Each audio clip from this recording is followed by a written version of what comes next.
চমৎকার একটা ওয়াটারফল না? ওয়াটারফলের শব্দ এখান থেকে পাওয়া যাচ্ছে। আর কি বড় বড় পাথর। জলপ্রপাত তো দেখলামই না। জলপ্রপাত দেখতে হবে বড়। কালকে একদম সময় পাওয়া যাবে না। দেখতে চাইছিলাম, তুমি আমাকে দেখতে দিলাম। কি লাভস?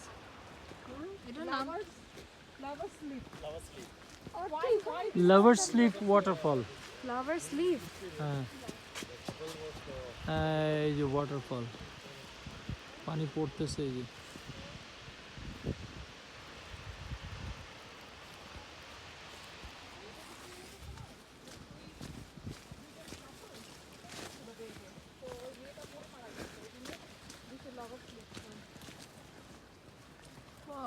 চলো।